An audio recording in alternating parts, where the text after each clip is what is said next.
Remember the name Vignesh Puthur. കേരളത്തിലെ മലപ്പുറം സ്വദേശിയായ വിഘ്നേഷ് പുത്തൂർ മുംബൈ ഇന്ത്യൻസിലൂടെ അരങ്ങേറ്റം കുറിച്ചിരിക്കുന്നു, വരവറിയിച്ചിരിക്കുന്നു. എടങ്കയ്യൻ സ്പിൻ ബൗളറായ അദ്ദേഹത്തിൻ്റെ മികച്ച പ്രകടനമാണ് ഇന്ന് കണ്ടത്. അപ്പം ഹാർദിക് പാണ്ഡ്യയും ജസ്പ്രീത് ബുംറയും ഇല്ലാതെ ഇറങ്ങിയ മുംബൈ ഇന്ത്യൻസ് ചെന്നൈ സൂപ്പർ കിങ്സിനോടാണ് ഇന്ന് മത്സരിച്ചത്. ആ മത്സരം അതിഗംഭീര മത്സരം തന്നെയായിരുന്നു. തൊട്ടു മുമ്പ് നടന്ന രാജസ്ഥാൻ റോയൽസും സൺറൈസേഴ്സ് ഹൈദരാബാദും തമ്മിലുള്ള മത്സരത്തിൽ എന്താണോ റിയാൻ പരാഗ് ചെയ്യണം എന്ന് പറഞ്ഞത് അത് തന്നെയായിരുന്നു ഈ മത്സരത്തിൽ മുംബൈ ചെയ്തിട്ടുണ്ടായിരുന്നത്. ചെന്നൈയിലെ ചെപ്പോക്ക് സ്റ്റേഡിയത്തിൽ അത്രത്തോളം വരുന്ന കാണികൾക്ക് മുന്നിൽ ഉറപ്പായും അവരുടെ പിച്ചിന്റെ സ്വഭാവം അറിഞ്ഞായിരിക്കും ചെന്നൈ എപ്പോഴും ടീം സെലക്ട് ചെയ്യുക. ടീം സെലക്ഷൻ മാത്രമല്ല, അവരുടെ ലേലം വിളികളിലൂടെ എടുത്ത ആളുകളൊക്കെ അവരുടെ ആ പിച്ചിന്റെ സ്വഭാവത്തിനനുസരിച്ച് കളിക്കുന്നവരായിരിക്കും. അതായത് സ്പിന്നിനെ തുണക്കുന്ന പിച്ചാണ് മോസ്റ്റ്ലി ആ ചെന്നൈ ടീമിൽ വരുന്നത്. മിക്കവാറും സ്പിൻ ബൗളേഴ്സും അതുപോലെ തന്നെ ഒരു മീഡിയം ബേസ് ബൗളേഴ്സും ആയിരിക്കും. അതിന് അനുസരിച്ച് ഇന്നത്തെ മത്സരത്തിൽ ആദ്യം മുംബൈ ബാറ്റ് ചെയ്യുമ്പോൾ നൂർ അഹമ്മദിൻ്റെ മികവിൽ മികച്ച രീതിയിൽ സ്പിൻ ഡിപ്പാർട്ട്മെന്റ് ബോൾ ചെയ്തു. അതുപോലെ തന്നെ ഖലീൽ അഹമ്മദിന്റെ നേതൃത്വത്തിലുള്ള മീഡിയം പേസ് ബൗളേഴ്സ് അല്ലെങ്കിൽ പേസ് ബൗളേഴ്സ് തന്നെ പറയാം, അവരും വളരെ നന്നായിട്ട് വർക്ക് ചെയ്തു. രോഹിത് ശർമ്മ ആദ്യം തന്നെ അവർക്ക് വീഴ്ത്താൻ സാധിച്ചു. പിന്നെ തുടർച്ചയായ ഇടവേളകളിൽ വിക്കറ്റ് വീഴാൻ തുടങ്ങി. അതിൽ എടുത്തു പറയേണ്ട ഒന്ന്, അങ്ങനെ നമ്മളെ MS ധോണിയുടെ സ്റ്റംപിങ്ങിന്റെ മൊഞ്ചൊന്നും പോയില്ല.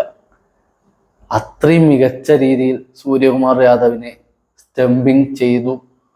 അത് നല്ലൊരു പ്രകടനമായിരുന്നു.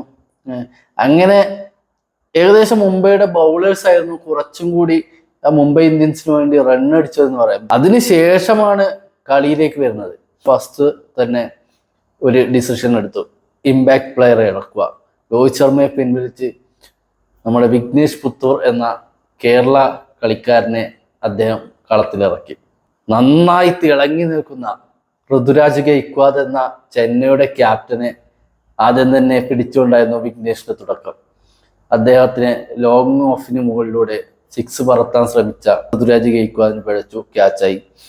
തൊട്ടടുത്ത അദ്ദേഹത്തിന്റെ രണ്ടാമത്തെ ഓവറിൽ അദ്ദേഹം ശിവൻ ദൂബെ എന്ന മാരകമായ അടിക്കാരനെയും പിടിച്ചു. പിന്നീട് ദീപക് ഹൂഡയും അതുപോലെ തന്നെ ക്യാച്ചിൽ പിടിച്ചു. അദ്ദേഹത്തിന്റെ 3 ഓവറുകളിൽ 3 വിക്കറ്റ് വീഴ്ത്തി വളരെ ഗംഭീരമായിട്ടായിരുന്നു അദ്ദേഹത്തിന്റെ പോക്ക്. ഈ പറയുന്ന വിഘ്നേഷ് പുത്തൂർ കേരള ടീമിൽ പോലും കളിച്ചിട്ടില്ല എന്ന് പറയുമ്പോഴാണ് അതിൻ്റെ ഒരു കൗതുകം നിലനിൽക്കുന്നത്. അദ്ദേഹം മുംബൈ ഇന്ത്യൻസിൽ നെറ്റ് ബോളറായിട്ട് വന്നതായിരുന്നു. പക്ഷെ അദ്ദേഹത്തിന്റെ ബോളിംഗ് കണ്ടിട്ടായിരുന്നു മുംബൈ ഇന്ത്യൻസ് ടീമിലേക്ക് എടുത്തത്.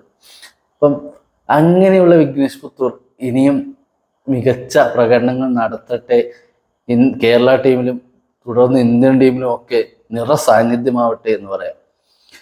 പിന്നെ മാച്ചിൽ എടുത്തു പറയേണ്ട മറ്റൊരു പ്രകടനം എന്ന് പറഞ്ഞാൽ അർദ്ധ സെഞ്ചുറി നേടിയ ക്യാപ്റ്റൻ ഗെയ്ക്വാദിനേക്കാൾ മികച്ച ന്യൂസിലാൻഡ് പ്ലെയറായ രജിൻ രവീന്ദ്രയായിരുന്നു. അദ്ദേഹം അപ്പുറം ഒരു ഭാഗത്ത് വിക്കറ്റ് വീണുകൊണ്ടിരിക്കുമ്പോഴും 1 ഡൗണായി ക്രീസിലെത്തിയ അയാൾ വളരെ കാമായിട്ട് നിൽക്കുകയായിരുന്നു. 6ന് ശ്രമിച്ച് ഔട്ടായി പോയ എല്ലാവരെയും പോലെ ആയിരുന്നില്ല രജിൻ രവീന്ദ്ര. വിഘ്നേഷ് പുത്തൂറിനെ അവസാന ഓവറുകളിലും അതിന് തൊട്ടുമുമ്പും കിട്ടിയ ബോളെല്ലാം 6ന് വേണ്ടി ശ്രമിച്ചിട്ടുണ്ടെങ്കിൽ അതൊക്കെ 6 ആക്കിയിട്ടുണ്ട് രജിൻ രവീന്ദ്ര. അപ്പോൾ അദ്ദേഹത്തിന്റെ ഒരു മികച്ച പ്രകടനം കണ്ടിരുന്നു.